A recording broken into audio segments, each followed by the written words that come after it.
21 de novembro de 2017. Palmeiras não se impõe contra o Avaí e sofre a 12ª derrota nesse Brasileirão. Nome de Abel Braga ganha força nos bastidores do clube. Grêmio faz os últimos ajustes antes do primeiro jogo da decisão da Libertadores. TV Gazeta começa nesta terça-feira série especial sobre a imprensa brasileira e os clubes de futebol. No episódio de hoje vamos mostrar como essa relação mudou em pouco tempo. E ainda, reunião no Santos define que Lucas Lima não joga mais pelo clube. E o lado cômico do futebol com mesa quadrada. Oi, gente, boa noite. O Palmeiras não conseguiu impor o seu favoritismo e decepcionou mais uma vez nesse Brasileirão. Mesmo jogando contra um time que luta contra o rebaixamento, o Verdão acabou derrotado por 2-1 e perdeu a chance de assumir a vice-liderança do campeonato. Vamos ver? Na ressacada, Maurinho foi derrubado por Fernando Praz na área e o árbitro deu pênalti. Marquinhos bateu forte no canto esquerdo e abriu o placar para o Avaí diante do Palmeiras. 4 minutos depois, Lourenço, que havia acabado de entrar, fez o segundo batendo na saída de Praz. Aos 29, Keno aproveitou o rebote do goleiro Maurício, diminuiu a vantagem, mas o resultado ficou nisso mesmo. Avaí 2, Palmeiras 1, placar final. Jogamos o tempo todo no primeiro tempo no campo do adversário. Depois nós tivemos alguns erros ali, que acabou acontecendo o primeiro gol e o segundo. Mas o time procurou o jogo o tempo todo, procurando jogar no campo do adversário, pressionando, conseguimos diminuir, depois jogamos mais uma bola na trave. Eu acho que o time fez um bom jogo, com 2 ocasiões de gol pro Avaí, que eles acabaram sendo felizes. E futebol, não adianta você jogar bonito, ser organizado, se não vencer jogos.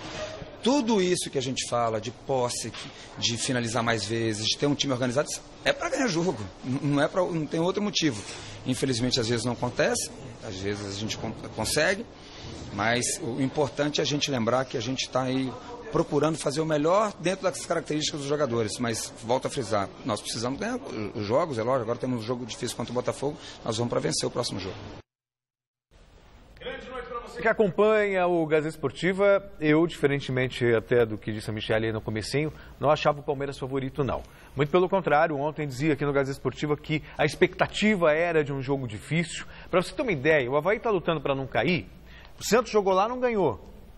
São Paulo jogou lá, não ganhou. O Corinthians, campeão, não ganhou. Lá não. Não ganhou, quer dizer, né? Então, a expectativa era de um jogo difícil, sim. O Avaí jogava a vida para permanecer na primeira divisão. E o Palmeiras, ok, ambicionava uma vice-liderança muito mais com um prêmio que o clube pode ganhar, maior do que ser terceiro. Mas isso tem muito mais a ver com a diretoria do que com o pensamento do jogador mesmo. De repente, quer terminar na melhor posição possível, mas não é esse o fator maior de motivação. E o Palmeiras, embora tivesse mais posse de bola, o domínio teórico do jogo, apresentou falhas defensivas que vêm se repetindo. Uma linha adiantada que permite o jogador partir em profundidade, né? Quebrar essa linha. Então é algo que o Alberto Valentim, como treinador, tem apresentado no time que é falha, precisa de tempo para corrigir, obviamente, mas o Avaí conseguiu a vitória que precisava e embolou tudo lá na parte de baixo. Avaí, Sport, Ponte Preta, Vitória. Curitiba também faz parte dessa briga, mas se ele vencer o próximo jogo no final de semana, escapa do rebaixamento. E aí são 4 times brigando por uma vaga e o Avaí está entre eles. Chico, boa noite. Boa noite, Celso. Boa noite, Michele. Boa noite a todos vocês. É um prazer estar aqui com vocês de novo. Você fez uma análise perfeita. É um jogo muito difícil pegar o Avaí lá. Não é essa carne de pescoço que todo mundo podia imaginar que fosse. Tanto é verdade que o Valentim mandou o time para cima do Avaí e de novo o Palmeiras mostrou que tem um setor que é falho, mas muito falho, que o prejudicou em todos os campeonatos dos quais ele participou. Vamos falar, fracassou no Paulistão, fracassou na Libertadores, fracassou na Copa do Brasil e perdeu o Brasileirão. Qual é o setor que afundou o Palmeiras? A defesa. A defesa do Palmeiras é uma coisa triste de olhar. E não adianta, você põe o Edu Dracena, que é mais experiente, para jogar lá do Mina, O Mina desce e não volta. Você coloca esse menino aí, que jogou ontem, o Luan, para jogar, que é mais rápido até para voltar. Não adianta, o Mina desce e não volta. E deixa um buraco nas costas enorme. E foi por onde o Avaí entrou, deitou e rolou. Agora, eu não sei por que escalam o Mina, né? É um jogador que aqui entre nós, numa boa falando, ele faz muito gol de cabeça e tal, mas ele não é o Luiz Pereira. Eu vi o Luiz Pereira jogando no Palmeiras. Ele ia, voltava. Ele não deixava a zaga descoberta, né? Era diferente, o futebol era mais lento, tá, tudo bem, a gente entende, mas, sabe, o Mina não é o Luiz Pereira. Então afundou de novo, afundou contra o Corinthians, afundou ontem contra o Avaí. Quer dizer, mas insiste em colocar o rapaz e querem vender para o Barcelona, quer dizer, é um negócio triste, né? Mas o Palmeiras, esse ano aqui foi mal, mas o ano que vem, eu tenho certeza que o Palmeiras vai melhorar, Santos. Veremos. Bom, a enquete desta terça-feira tem a ver com o futuro do Verdão. A pergunta de hoje é, se você fosse o presidente do Palmeiras, o que você faria? Você manteria o Alberto Valentim, né, como treinador? Você contrataria o Abel Braga ou você iria atrás de outro treinador? Para participar, é só votar lá no site gazetesportiva.com. E aí, hein? Mas hoje o Palmeiras já anunciou que o Alberto Valentim vai ficar como auxiliar técnico. Então, eles estão tentando o Abelão. O Celso, eu vou adivinhar, disse que manteria o Alberto Valentim, daria uma chance. Então, tem condições normais. Tem condições normais, tá, né? Deixaria o Valentim trabalhar. Mas no Palmeiras, percebe-se que não tem essa vontade de deixar. Não. Não tem. Ou você confia ou você não confia. Se é para você colocar, vamos ver, e a coisa não funciona para você trocar daqui a um mês, é melhor não colocar mesmo. Já trocar agora. Já troca agora, já vem com um treinador para fazer o gerenciamento do time, quem deve vir, indicar contratações. O Palmeiras já está contratando, já contratou aí 2 peças, 3 peças, e sem um técnico, né? E o Abelão, eu acho um treinador experiente. Acho não, os números comprovam isso. Já foi campeão de Libertadores, já foi campeão do mundo com o Internacional. Quer dizer, foi o Abelão mesmo, foi o Abelão campeão do mundo com o Internacional. Foi. Tem toda uma história. Gol do Gabiru lá. Que depois o Internacional foi campeão de novo da Libertadores com o Celso Roth, mas foi outra história. Então é um técnico experiente, agregador, né? Tem esse espírito de liderança, impõe respeito. Como o Palmeiras trabalha com um grupo, não chega a ser de medalhões, mas jogadores experimentados, é bom ter um treinador assim com esse perfil. Acho que o Abelão se encaixa bem. E aí, Chicão? Bom, você perguntou se eu fosse presidente do Palmeiras, o que eu faria, né? Se eu fosse presidente, eu fechava o clube. Que isso, Chico? Como assim? Estou brincando. É brincadeira, hein? Brincadeirinha, hein? Brincadeirinha. É o Abelão, lógico. Né? O Abelão é o cara para dirigir esse Palmeiras, onde, evidentemente, todo mundo ganha muito bem, todos lá têm os seus egos, né?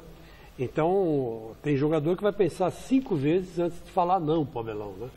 E não ou descumprir uma ordem do Abelão, porque o Abelão se impõe, né? O Abelão se impõe. E você vê que todos os times que o Abelão dirige tem sempre uma boa defesa. Não é à toa, porque ele foi um zagueirão, né? Ele foi um belo de um zagueiro e jogava muito bem. Então, quem sabe aí o Palmeiras já conserta o principal defeito que tem, que é na defesa. O campo e ataque, até que o Palmeiras vai bem. O problema do Palmeiras é a linha de zaga mesmo. Não é nem goleiro, que o goleiro tem 2 bons goleiros, o Praz e o Jailson. Agora, a defesa é muito ruim. Quem sabe vindo o Abelão, a coisa já se arrume, né? O problema do Palmeiras é a cozinha, né? Tem casa que não tem telhado, tem casa que não tem, né? Garagem, tem casa que tem cano quebrado no banheiro, mas tem casa que tem problema na cozinha. Aí você não pode comer, você não faz nada sem a cozinha, né? Então, o Palmeiras precisa consertar a cozinha e o Abelão é o cara certo para fazer esse serviço. Bom, no outro jogo que movimentou a rodada de ontem no Brasileirão, o Fluminense se livrou matematicamente do rebaixamento ao vencer a Ponte Preta por 2-0. Veja os gols. No Maracanã, o Fluminense saiu na frente da Ponte Preta depois do bate-rebate dentro da pequena área. Douglas botou lá dentro, 1-0 Flu. Já no final do jogo, Gustavo Scarpa acertou o travessão de Aranha, mas no rebote, Henrique Dourado garantiu a vitória dos cariocas. Com este gol, ele empatou com o Jô na artilharia do campeonato. 2-0 Fluminense e fim de papo. Muito bem, confira agora como ficou a classificação, faltando apenas 2 rodadas para o final do Brasileirão. Vamos lá, Celso Cardoso. Vamos. O supercampeão Corinthians tem 71 pontos, Grêmio com 61, Palmeiras com 60 já garantirão matematicamente a vaga para a fase de grupos da Libertadores. O Santos é o 4º colocado com 59, seguido pelo Cruzeiro com 56, Flamengo 53, Botafogo 52. Atlético Mineiro está na 8ª posição com 50 pontos, Vasco também tem 50. Em 10º lugar o Bahia conquistou 49 pontos. Atlético Paranaense e Chapecoense 48, São Paulo e Fluminense 46, Coritiba 43, Vitória 40. Na zona de rebaixamento estão Ponte Preta, Sport e Avaí, todos com 39. E na lanterna o Atlético Goianiense, que com 34 pontos já caiu para a Série B e não tem o que fazer. Então, e aí nessa briga para não cair, né, eu dizia, Avaí, Sport, Ponte, Vitória e Curitiba. O Curitiba depende só dele. Tem um jogo contra o São Paulo no final de semana, no domingo. Se vencer o São Paulo, matematicamente está livre do rebaixamento. Ponte Preta e Vitória têm esse encontro de 6 pontos, né? Quer dizer, daí pode sair também um rebaixado, né? Sport e Avaí ainda sonham torcendo para tropeços de Ponte e Vitória. Um empate entre Vitória e Ponte e vitórias do Sport e do Avaí, bom para os dois, lá de baixo. Eu acho que você tem razão. A Ponte Preta é que me decepcionou, para dizer a verdade para você. Joga em casa contra o Vitória. Tem uma chance de ouro nas mãos. Tem uma chance de ouro nas mãos. Se bem que o Vitória é o melhor visitante. Né, desse e até eu estava conversando com o Flávio Prado outro dia. Se não fosse a vitória que a Ponte teve sobre o Corinthians, ela já estaria rebaixada. Sim. Porque ela estaria com 36 pontos e dificilmente conseguiria sair do rebaixamento. Quer dizer, que o Corinthians deu até uma mãozinha para a Ponte, né? O Corinthians ajudou todo mundo, ajudou o Vitória, ajudou o Atlético Goianiense. Ajudou todo mundo. Ajudou o Bahia. É verdade, tem razão. Então, o que eu quero dizer é o seguinte, eu acho que a briga pelo rebaixamento está empolgante, e se você olhar lá em cima da tabela, de novo, mais uma rodada com o Corinthians 10 pontos de diferença do segundo colocado. Quer dizer, a diferença, o Corinthians fez um campeonato tão regular, mas tão irregular de ponta a ponta, que ninguém chega no Corinthians, faltando 2 rodadas. 10 pontos de diferença. 10 pontos de diferença. Quer dizer, pode perder mais, todo mundo pode perder de novo, né, como aconteceu, e vai continuar 10 pontos de diferença. Então, o campeão mais que legítimo. Muito bem. E chegou a hora da gente acompanhar o Mesa Quadrada, que nessa terça vai falar do goleiro Everton, que o Palmeiras está querendo contratar, e da briga que rolou entre os jogadores do Flamengo. Vamos ver?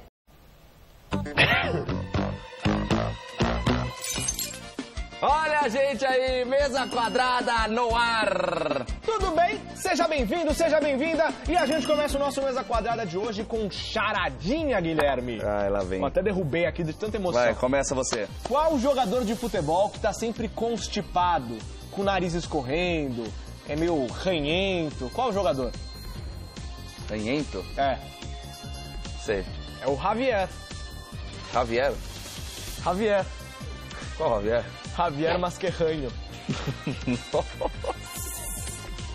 Minha vez. Ixi, lá vem. Qual jogador te dá tudo que você pede? Jogador que dá tudo que você pede. Tudo que você pede, ele te dá. Não sei, não sei. É o Dodô. As duas foram péssimas hoje. Vamos ao que interessa agora, hein? O Corinthians foi goleado pelo Flamengo, campeão brasileiro, mas o que chamou a atenção não foi só o jogo não, viu, cara? Sai daqui, seu bobão. Sai daqui. Vai você, seu cara de laranja podre. Não te presto mais meu Ranger vermelho pra você brincar. Ai, você me deu um soco, seu babaca. Você mereceu, tá? Ai, sai daqui. Ó pra você, ó. Caramba, em que situação, velho. E eu fiquei sabendo que no vestiário o Viseu e o Rodolfo estavam lá. Pá, e aí? Sua mãe não é minha, boboca. Ah, seu cara de melancia azeda. Aí chuta quem foi separar a briga. Quem? Alex Muralha. Ah. Só que aí ele foi separar a briga e errou. Errou o quê? Deixou passar os caras foram embora. E defendeu o cara errado. Meu Deus do céu. É o Muralha, né? Outro goleirão que se destacou na rodada foi o Everton, do Atlético Paranaense, hein? Ai, mas que lambança, Guilherme. Olha só, velho. É, mas o zagueirão Anderson também não ajudou, né, cara? O Anderson e o Everton. O Everton. Se eu fosse Palmeiras, eu repensava o Everton, hein, cara? O Everton. E pra você aí de casa que fala que o futebol inglês é mil maravilhas, é wonderful, beautiful... Mais ou menos. mais ou menos. Segunda divisão na Inglaterra. E olha que beleza. Bit of a short pass there from Morrison, and then Watkins is in. Now a real chance for Brentford, and he must equalise here. Maupay will equalise. Oh no! God. What a miss by Neil Maupay!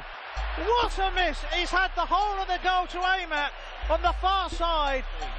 Good defending at the back there by the skipper John Egan. Esse foi o Mesa Quadrada de hoje. Lembrando você, hashtag Mesa Quadrada. Mande seu recadinho pra gente. Faça como o João Anthony. Olha aqui, ó. Eu crio galinha. O Alexandre Pato. Mais ou menos, hein? Mais ou menos, né, cara? Triste, que tristeza, cara. Você escreveu uma coisa dessa. Tipo o Luscas aí, ó. O Luscas aí, ó. Eu sou o Leiteiro e o Sérgio Agüero. Meu pai do céu. Siga a gente também no Instagram, @mesaquadradaoficial, né, Vini? Agora a gente tá fazendo umas charadinhas lá também, hein? Manda sua sugestão, um beijo e um nude. Te amo. Tchau, gente. O assunto agora é a seleção brasileira de judô, que conquistou no último final de semana o título do último desafio internacional de 2017 contra a Itália. E a Itália está numa fase, hein? E como não podia ser diferente, a atual campeã olímpica, Rafaela Silva, foi o grande destaque da competição. Veja na reportagem de Adriano Dolfi. No desafio Brasil e Itália de judô no Clube Pinheiros, nossa seleção levou a melhor. Kathleen Quadros e David Lima abriram 2-0 logo de cara.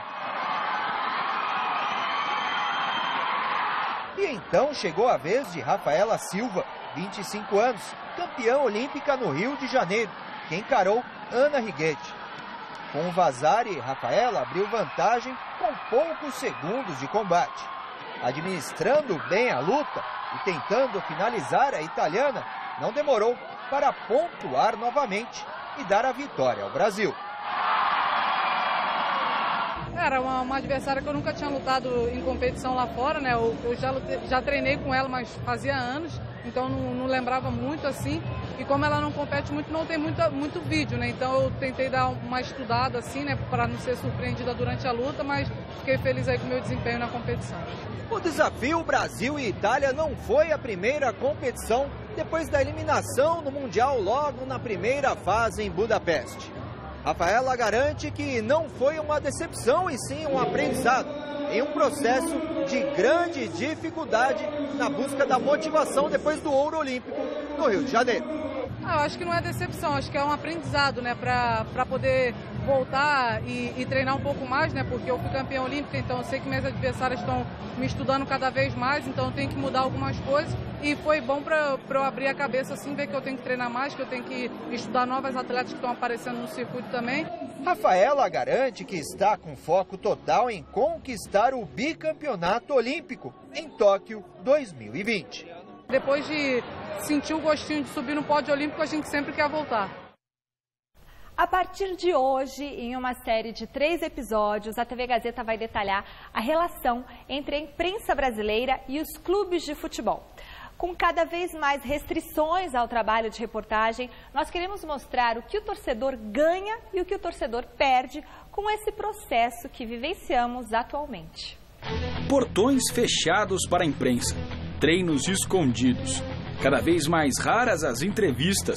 2017 tem sido marcado por mudanças radicais na relação entre o jornalismo e os clubes paulistas. Campeão brasileiro, o Corinthians é o único que mantém as entrevistas diárias e treinos sem muitas restrições. Já Palmeiras, São Paulo e Santos optaram pelo isolamento e cada vez menos contato com os jornalistas. Hoje, os clubes acabaram com a nossa liberdade, cercearam o nosso espaço, fecharam as portas na nossa cara. Costumo dizer que não era nem melhor nem pior, era diferente, né? Em relação a hoje, então, muito diferente. Você entrava no campo, você ia para o vestiário, você tinha uma relação maior com os jogadores, né? Era um negócio mais aberto. Talvez aberto demais, mas era a nossa cultura, né? E nós importamos aí a cultura europeia. Aí você liga em todos os canais de TV, são os mesmos caras falando a mesma coisa. Você ouve rádio, são os mesmos caras falando a mesma coisa. E você vê a internet, é o mesmo cara falando a mesma coisa. Antes era livre, mas era solto, era tudo solto. Bagunçado. Era bagunçado, né? Era uma delícia, era uma delícia. Não sei se atrapalhava ou não, mas eu me lembro que o futebol brasileiro ganhava mais na época, né? Nossa época de jornalismo puro, forte, gostoso e que dava puta de um prazer de trabalhar, passou. Quem viveu um passado não muito distante do jornalismo esportivo reclama do que acontece hoje porque a relação entre os profissionais de imprensa e os jogadores naquela época era completamente diferente. A liberdade para trabalhar era muito grande e o acesso mesmo às principais estrelas era muito mais fácil. Era uma coisa tão assim, tão livre para a imprensa, que eu chegava no Tele e dizia, Tele, ele... Eu não vou dar entrevista hoje. Não, Tele, sabe o que é? Eu preciso muito, porque eu estou em 3 lugares. Eu estou na rádio, na TV e no jornal. E o jornal me pautou, e se eu voltar sem matéria, eu vou ser mandado embora. Você vai ser responsável por isso. Você quer que eu seja demitido? Ele começava a rir muito sem graça, porque ele odiava ter entrevista, né? E ele ficava lá o tempo que a gente quisesse. Coberturas internacionais de seleção brasileira, de clubes de futebol, era tudo muito junto, né?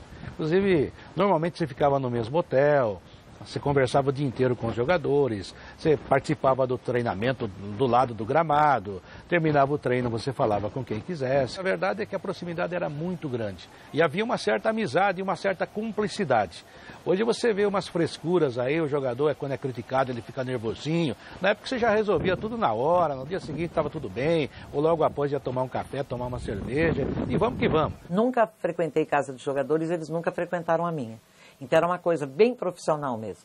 Nós éramos amigos, porque convivíamos direto, mas éramos amigos profissionais, entendeu? O período vivido e retratado com saudade por Regiane Ritter e Luiz Carlos Quartarolo compreende os anos 80 até meados da década de 90. Não havia assessor de imprensa, nem dia marcado para dar entrevista. Era tudo aberto. Todo dia era dia de atender os jornalistas. O relacionamento era diário e muito estreito com os repórteres, né? Tinha uma entrevista todos os dias, então tinha que atender alguém sempre todos os dias. Naquela época não tinha negócio de... Cada um pegava saía do vestiário, ia pegando. Era muito livre, sabe? Você saía do treino, da linha de fora do treino, você já estava dando entrevista, às vezes as pessoas sequer te perguntavam, você quer falar? Não quer falar. Já tinha pergunta e o suor escorrendo às vezes e já tinha que dar a resposta. Existia uma aproximação muito maior, um respeito muito maior, não se especulava tanto, as fofocas inexistiam, existia um trabalho muito mais sério, um trabalho muito mais voltado para a notícia em si, onde era abordado tanto um lado, quando havia uma divergência, quanto o outro. Quem mais perdeu com isso foram vocês, porque hoje em dia é tudo muito restrito, nada pode, então isso prejudicou talvez mais o trabalho de vocês. A liberdade da época chegava ao ponto dos jornalistas entrarem no vestiário e entrevistarem os jogadores na saída do chuveiro, muitas vezes pelados. Quantas vezes a Regiane Ritter entrou dentro do vestiário, às vezes fumando, virava para o lado e quantas vezes a gente tinha que se esconder porque tinha alguns repórteres que era feminino que estava lá dentro do vestiário. Jogaram um sapato no Cilinho, quase acertou a minha, ele. Eu falei, e aí, Cilinho? Ele falou, e aí, ó, vamos pro vestiário. Eu falei, eu não entro. Como não entra? Eu falei, eu espero. Normalmente eu espero os homens entrarem, quando eles estão mais ou menos vestidos, eu entro. Aí ele falou, não senhora, você é profissionalíssima, você é muito querida aqui, muito respeitada aqui, lá vamos nós. Me pegou pela mão e eu fui pro vestiário. E eu dei de cara sozinha com mais de 20 homens nus, tudo pelado. E era jogador que corria para todo lado, punha a mão na frente, virava de costas, esquecia, punha a mão atrás, fazia ai! E punha a mão na cabeça, tirava da onde deveria cobrir. Foi ridículo. E eu com cara de paisagem, né?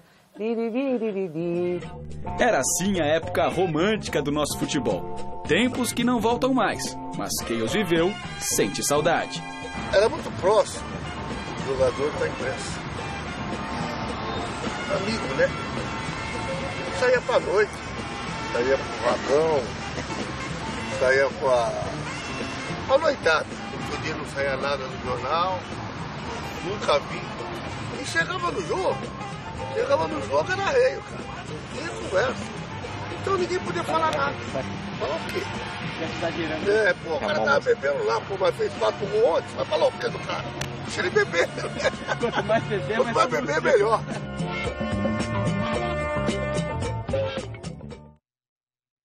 Muito legal, né? Lembrando que essa série de 3 reportagens especiais sobre a imprensa brasileira e os clubes de futebol, o relacionamento entre eles continua amanhã, quarta-feira, tá bom? A gente vai mostrar amanhã quando que essa relação começou a mudar e as implicações que esse modelo adotado atualmente, inspirado na Europa, podem trazer para a nossa realidade. Fique ligadinho, né, Chico?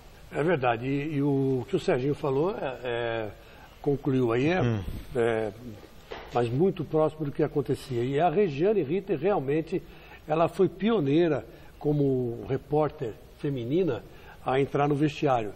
Eu não sabia que tinha sido pelas mãos do Cilinho, né? Mas é muito engraçado. E isso realmente acontecia, porque eles abriam o vestiário com os caras tomando banho. E você entrava e fazia as reportagens. Que situação, né? Coitados. E a Regiane não tinha dúvida, ela ia para cima dos caras debaixo de chuveiro, né? E era muito legal, sempre foi muito bem tratada, nunca foi desrespeitada. Eu nunca vi um jogador xingar a Regiane, dar um tapa no microfone, virar a cara, deixar ela falando sozinha. Imagina, eles têm medo dela. Como aconteceu aí agora há pouco tempo com a menina da Sport TV, foi entrevistar o Lucas Lima e o cara quase deu um tapa nela para ela sair da frente. Quer dizer, isso jamais aconteceu naquela época. E lembrou o Quartarolo com muita propriedade uma coisa, Celso, que nessa época o futebol brasileiro nunca foi tão vencedor. Quer dizer, não era a imprensa que atrapalhava o futebol brasileiro. Sim. Pelo contrário, existia uma cumplicidade mesmo. O Tele Santana era desse jeito que a Regiane falou. O outro cara que era um cara impulsivo era o Serginho Chulapa. Mas tudo se resolvia cara a cara, face to face. Eu vou dar só um exemplo para você. O Serginho Chulapa, ele assumiu o Santos. E o Corinthians foi disputar com o Santos a Copa Bandeirante, que dava direito à Copa do Brasil. Foi a época que o Corinthians venceu por 6-3? Por 6-3. Aí eu escrevi que o Santos tinha sido humilhado, o Corinthians mostrou um futebol. E tinha o segundo jogo. No segundo jogo, o Serginho Chulapa entrou em campo e me pegou pelo pescoço. Eu fui procurando alguma coisa para eu segurar, para dar nele, porque o que eu vou fazer, né? Aí ele falou assim, você falou de mim, segurando pelo pescoço, e agora eu vou quebrar a sua cara. Eu peguei a bandeira, falei, bom, se ele me bater, eu enfio nele isso aqui, né? E aí? A bandeira de escanteio. Aí eu falei, Serginho, posso falar? Ele falou assim, pode. E depois você vai apanhar. Eu falei, mas posso falar primeiro? Ele falou, pode. Eu falei, Serginho, como é que um time que perde 6-3 pode ser melhor que o outro, pô? Vocês perderam de 6-3, cara. Como é que você vai bater em mim só porque eu escrevi isso? Ele parou, olhou, falou, pô, sabe que você tem razão? Me largou, pô, desculpa, Chico, eu fiquei nervoso, agora vamos entrar em campo, vamos ver se a gente ganha. E ficou tudo por isso mesmo. Sabe o que aconteceu depois? O Santos empatou com o Corinthians ganhou o título, e eu e ele fomos tomar cerveja. E fim de papo. Aí depois teve mais coisa depois, mas eu não vou falar também, que não interessa para ninguém. Enfim, essa era a relação. E essa é a parte que a gente quer saber, né? Todo mundo se resolvia face to face, cara a cara. Agora é tudo uma viadagem, uma frescura, que a gente não aguenta, sabe? Não aguenta, é muito chato ir para clube hoje. Na verdade, talvez precisasse, que era o próprio Quartarolo falou sobre isso, era muito aberto. Talvez um pouquinho mais de organização, mas a organização não é cerceamento. Então era muito bacana que as matérias eram diferentes. Você ficava esperando o jogador sair de campo, cada um pegava o jogador que queria entrevistar, que tinha uma matéria em mente. Então você tinha uma matéria na Globo, uma matéria na Bandeirantes, uma matéria na Gazeta, e eram matérias diferentes. Hoje é tudo a mesma coisa. Tudo a mesma coisa, que é de acordo com os interesses do clube. Eu me lembro uma vez, o nosso querido Neto da Bandeirantes, o Chico, chefe de reportagem, o repórter, mandou lá para o Parque São Jorge para fazer. É verdade. Não tinha nada, absolutamente nada e ninguém. De repente eu vejo, Neto, pô Neto, vem cá, vamos conversar. Foram, sei lá, 15 minutos de entrevista, acho que uns 8 minutos foram para o ar. Foi uma das maiores audiências que nós demos no Gazeta Esportiva na hora do almoço. E na mesa redonda. E uma 10 pontos. E uma entrevista assim, extremamente espontânea que surgiu do nada, que não aconteceria hoje. Imagina, primeiro lugar, teria que ligar não, fala com o meu assessor, para o meu assessor agendar com você, e qual que é a pauta, qual que é o tema. O que vai perguntar? Só botei o microfone na boca do Neto e fui perguntando, e o Neto falando, espontâneo do jeito que é. Foi uma das melhores entrevistas que eu fiz na vida, que a gente mostrou aqui no Gazeta Esportiva. E outra coisa... Aliás, a gente podia recuperar, né? Um trechinho, né, Rodolfinho? Relembrar isso daí, né? Não, deve estar no arquivo. E outra coisa... A gente podia ter uma sessão nostalgia, Rodolfo, era uma época, nostalgia aqui. Era uma época que cada televisão tinha um enfoque diferente. Sim. Eu mesmo que trabalhava aqui, o Roberto Avalone.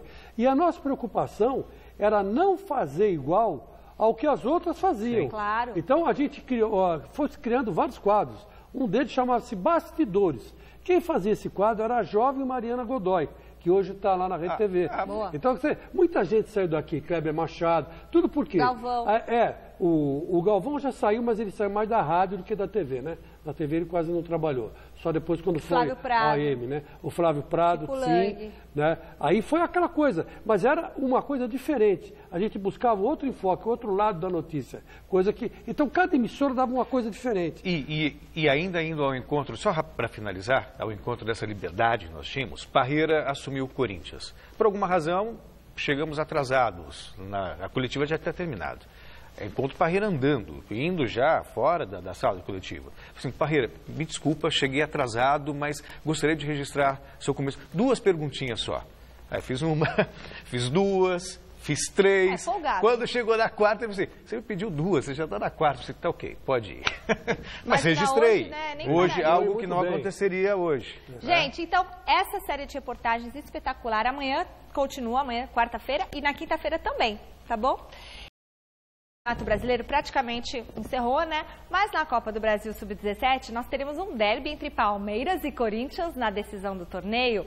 O primeiro jogo acontece amanhã às 5h30 da tarde, lá na casa do Coringão, na Arena Corinthians. Entrevistamos os técnicos das duas equipes para saber o que eles estão esperando dessa decisão. Corinthians e Palmeiras começam a decidir nesta quarta-feira na Arena de Itaquera a Copa do Brasil Sub-17. A expectativa é de estádio cheio, com bom público. Aqui do meu lado está o Marcos Soares, técnico do Corinthians. Essa experiência de clássico decisivo com estádio com bom público é uma baita experiência para quem está no processo de formação, né, Marcos? Sem dúvida, uma vivência maravilhosa para os meninos, né, que estão começando a carreira, esperam galgar lugares maiores lá na frente. A gente teve essa experiência nas quartas de final contra o Vitória, com um público de quase 15 mil pessoas, que foi fenomenal. E sim, né, é a importância de jogar no Corinthians, né? Não interessa a categoria, sempre estádio cheio. Vai ser muito provavelmente um clima muito bom para a experiência dos meninos, mas um clima um tanto diferente do que a gente acostuma ver na base, né? Porque a gente não vê estádio lotado, a gente não vê arquibancada lotada na base. Vai ser um clima que se aproxima bastante daquilo que é o profissional. Para a experiência deles é ótimo. Aquela ansiedade inicial de enfrentar o público todo, como a gente já vivenciou, pode ser uma pequena vantagem, sim. Mas a vantagem se transforma em maior quantidade. Se a gente for bem no jogo, se a gente conseguir sair na frente, com o público todo ao lado, aí sim a gente pode tirar proveito dessa vantagem. Porque, na verdade, o jogo lá dentro do campo, os 11 contra os 11, dois grandes times, duas grandes equipes merecedoras de terem chegado à final. A gente tem visto a divulgação deles e aparentemente eles estão trazendo bastante gente, estão tentando trazer bastante gente para o estádio, para criar um clima, para levar essa alma que a gente sabe que o Corinthians tem. Vai ser um jogo muito estudado, acredito eu que eles também venham estudando bastante, um jogo de absoluto respeito, não só pela história do que é, pela questão de ser uma final. Por ser Palmeiras e Corinthians, a gente nunca pode pensar que existe fase ou existe clássico é clássico. Não dá para dizer que é um jogo como outro qualquer, né? Porque é final no campeonato nacional contra o maior rival, que é o Palmeiras. A questão de ser clássico conta como a formação deles, porque eles precisam se preparar para jogar em clássico. Dizem que final não se joga, se ganha, né? Que continue assim. É óbvio que o torcedor palmeirense espera sempre o título, e quando a gente vem para um Palmeiras e Corinthians no Sub-17, o nosso pensamento é o mesmo. Eu sei que o pensamento do torcedor é o mesmo, mas a gente tem que saber diferenciar que esses meninos estão se formando para jogar o clássico que eles pretendem lá no profissional.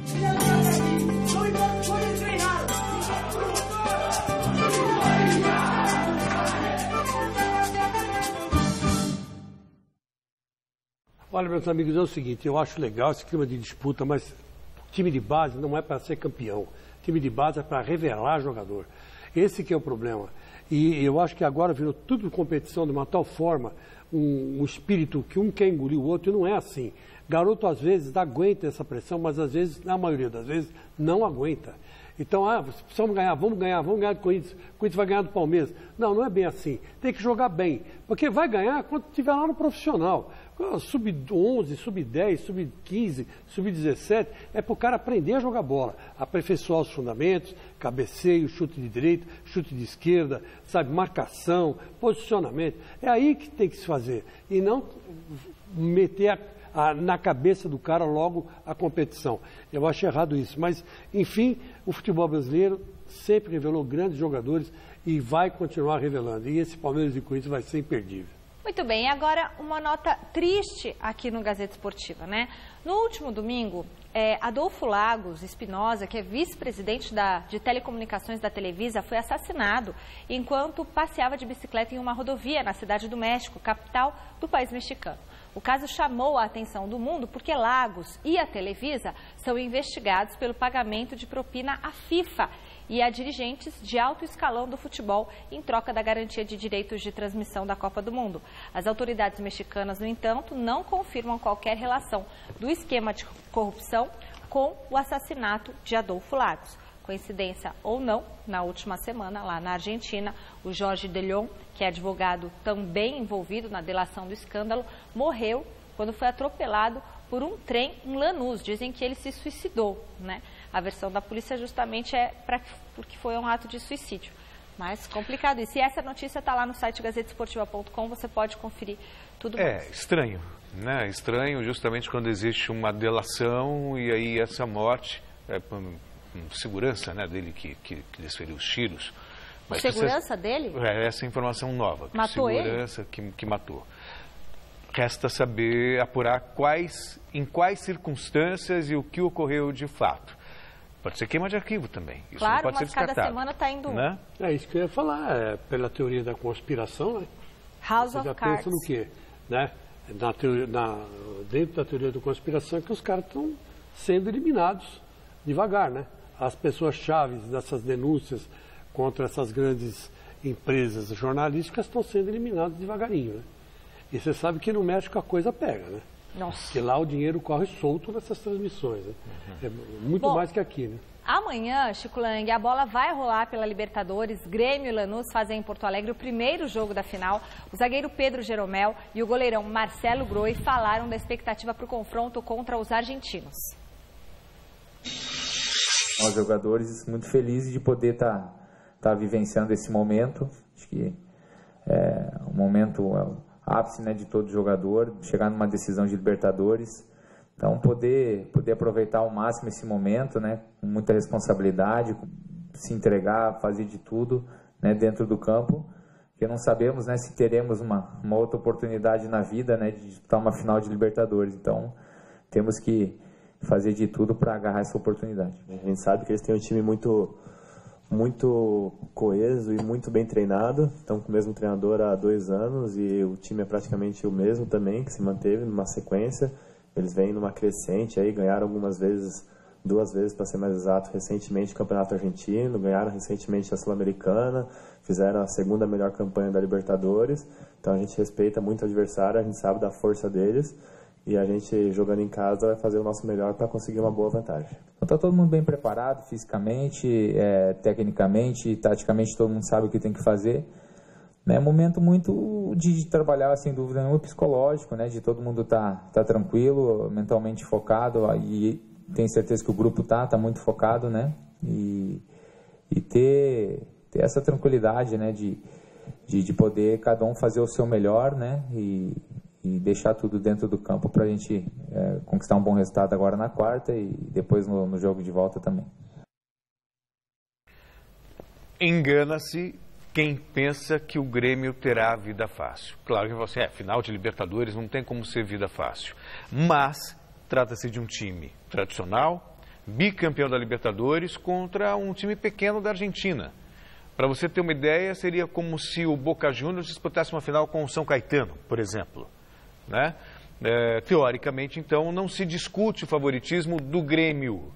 Mas o Lanús, por tudo que fez na Libertadores, especialmente contra o que fez contra o River Plate, nas semifinais da Libertadores, merece todo o respeito. Então o Grêmio tem que chegar humilde em Porto Alegre, imaginar que está enfrentando o time mais difícil do mundo e encarar com muita seriedade e concentração se quiser levar uma boa vantagem lá para a Argentina, porque o jogo lá vai ser uma guerra.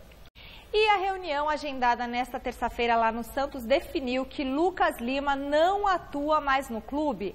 No encontro entre Modesto Roma Júnior e o Meia, o Santos reforçou a oferta de 45 milhões de reais para renovar o vínculo com o jogador até o fim de 2020, com os salários do atleta dobrando para cerca de 600 mil reais por mês, com bônus por metas alcançadas e aumentos anuais, mas o Lucas Lima recusou a oferta oficialmente durante a reunião de hoje, o que fez o clube afastar o jogador dos 2 últimos jogos da equipe nesse Brasileirão contra Flamengo e Avaí. Lucas Lima fez 203 jogos no Santos, 19 gols e 2 títulos conquistados, os campeonatos paulistas de 2015 e 2016. Para mais informações sobre o caso, todas as implicações, os bastidores, para onde ele vai, para onde ele não vai, gazetesportiva.com. Demorou para fazer isso, Santos. Demorou para fazer. Já deveria ter feito isso antes. A partir do momento que você observa que o Lucas Lima estava realmente muito desfocado do clube. Há muito tempo, acho que a última boa partida do Lucas Lima foi contra o Corinthians na vitória por 2-0, lá no começo do segundo turno. Desde então, ele estava meio indolente, meio, sabe, visivelmente descompromissado com o clube. Sim. Então, independentemente independentemente de renovação ou não, enquanto você está sob contrato e veste a camisa de um clube, você tem que honrá-la. Claro. Por profissionalismo. Né? Não estou pedindo amor ao clube. Profissionalismo. E os jogos que eu fiz do Santos com o Lucas Lima em campo, muitas vezes foram jogos irritantes. Tamanha displicência, tamanho descompromisso com o clube. Então, faltando 2 jogos, não vai renovar? Então, ok, vai seguir o seu caminho no Palmeiras, vai ser feliz e assim está tudo certo. E outra coisa, o Santos já está classificado entre os 4, né? Claro. É difícil, está com 5 pontos de diferença. 2 jogos? Em 2 jogos. É só não perder os 2 próximos jogos e acabou, né? Ele está classificado entre os 4. E o Lucas Lima está visivelmente descontente, tem que sair mesmo, tem que procurar novos ares. Vai jogar no Palmeiras? Provavelmente vai para o Palmeiras, né? Então vamos ver se no Palmeiras ele mostra o futebol que ele ficou devendo o ano inteiro, né? Esse aqui no Santos, né? Muito bem. Hora de falar do São Paulo, que só volta a campo no próximo domingo para enfrentar o Coritiba no Couto Pereira. O repórter Alexandre Silvestre esteve no CT da Barra Funda acompanhando a terça-feira do Tricolor. Fala pessoal, muito boa noite para todo mundo que acompanha o Gazeta Esportiva. Aqui o São Paulo treinando no CT da Barra Funda, a reapresentação do Tricolor, livre do rebaixamento para a segunda divisão, 13º colocado, zona de classificação para a Copa Sul-Americana e com chance remota de pré-Libertadores se rolar o tal G9 na tabela do Campeonato Brasileiro. É o que resta para o Tricolor nessas 2 últimas partidas, além de já traçar os planos para 2018, muito provavelmente com Dorival Júnior no comando da equipe. Contra o Coritiba, domingo que vem no Couto Pereira, Petros, suspenso, está fora dos planos. Arboleda e Hernanes retornam da automática. Cueva deve iniciar a partida entre os titulares. E o atacante argentino Lucas Prato segue como dúvida em tratamento de dores musculares no Refis. Depois do Coxa, o Tricolor encerra sua participação na temporada 2017, atuando em casa, no estádio do Morumbi, dia 3 de dezembro, diante do Bahia. Um abraço. São Paulo, né, já conseguiu escapar do rebaixamento. É verdade. Libertadores ainda é muito remoto, porque depende de o Flamengo ganhar a Sul-Americana, o Grêmio ganhar a Libertadores e o São Paulo chegar entre os 9. Eu acho que vai acontecer. Eu tenho mais dúvidas. Vai ser G9. Não sei, não tem. De qualquer forma, o São Paulo tem que acreditar nisso, né? Mas o pior já passou. O Hernanes fez até festa, comemorando que o time grande não cai. É justo a festa, né? Principalmente ele, né? Que salvou o São Paulo do rebaixamento aqui entre nós, né? Como o Jô deu o título para o Corinthians, né? E por falar em Corinthians, o Corinthians está mesmo interessado no Damião, viu? Do Internacional. Ah, é? Está mesmo interessado no Damião do Internacional. Mesmo porque teria uma proposta do Napoli pelo Jô. E o Jô com 30 anos ainda, né? Está na dúvida se vai para fora ou não vai. Eu, particularmente, aconselharia o Jô a ficar. Porque eu acho que o Corinthians pode e tem condição de ganhar a próxima Libertadores. Apesar de muita gente pensar ao contrário, mas eu acho que não.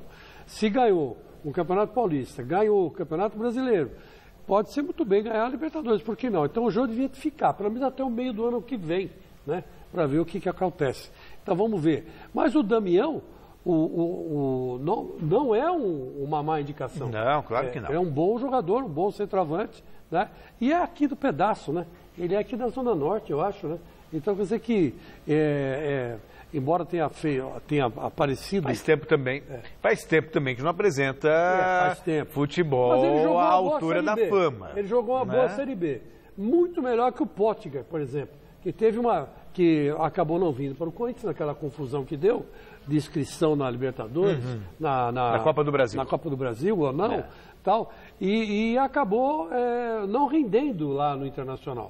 Mas o Damião não. O Damião ele deu muito certo, fez gols, né? Marcou muitos gols e é uma boa contratação. Eu acho que não é ruim, não. É um reforço que pode vir, independentemente do Jô ficar ou sair. Sim. Mas eu acho que o Jô fica e vem o Damião. Aí sim, aí o bicho pega. Pode até deixar o Casim lá, não tem problema.